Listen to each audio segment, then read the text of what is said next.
Welcome you all to this first parallel session of the BeNeLux Conference, and indeed it is a special one to start with. And the first special is that, by exception, this session will, after I completed my introduction, will be largely in Dutch.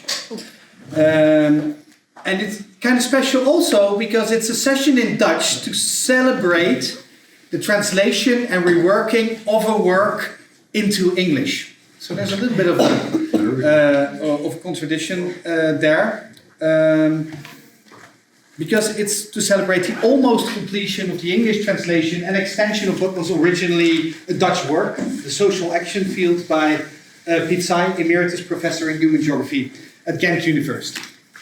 Well, The Social Action Field is a book of political geography, ultimately, I would say, that ultimately tries to understand the spatiality and territorialization of capitalism and the mechanisms to transcend it, which is quite a large, significant ambition.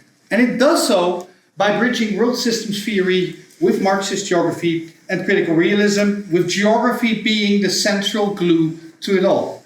Quite a large ambition. But you will hear more from that from the master and his interlocutors. My task is to introduce that master to you.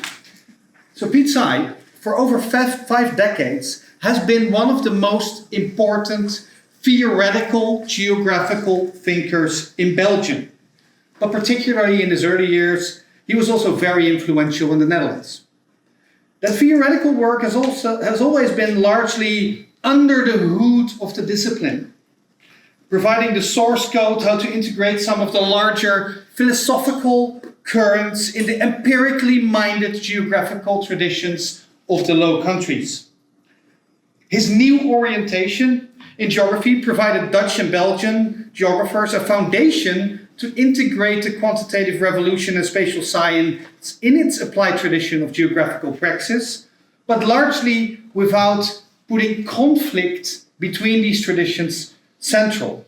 And in the 1970s, the new orientation was the preferred text to introduce spatial science in many places, particularly at the Free University in Amsterdam and at the University of Nijmegen, where it really laid the groundwork for the spatial science tradition in those institutions.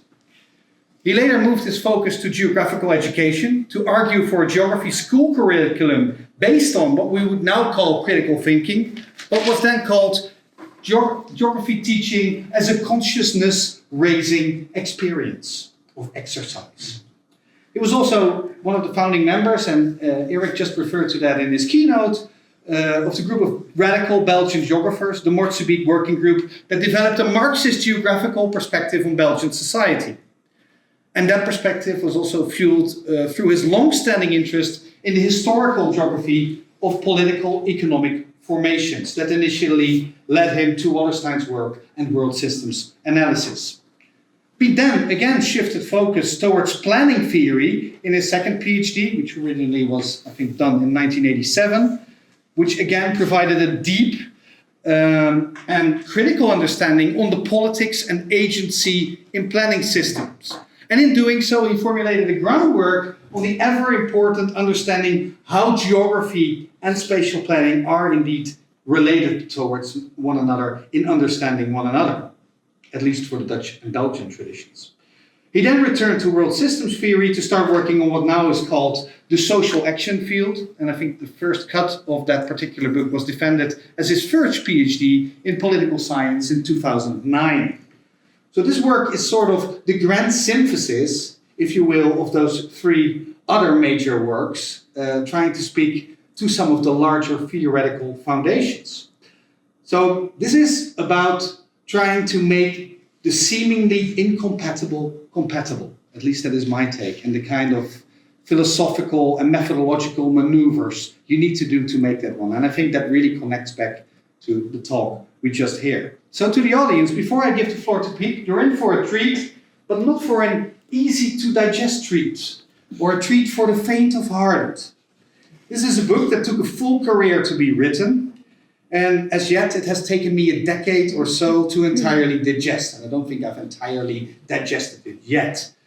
But in that process of digestion, it has tremendously nourished my own work and the work of some of the people I've collaborated with. So with that disclaimer in mind, that this is one that takes some time and effort to engage with, I'm about to give the floor to Pete. He will talk for about 30 minutes about this work, about the underlying ideas, followed by responses from, in the right order, Chris Kestelot, Emeritus Professor from the KU Leuven, and now independent researcher I saw on your badge.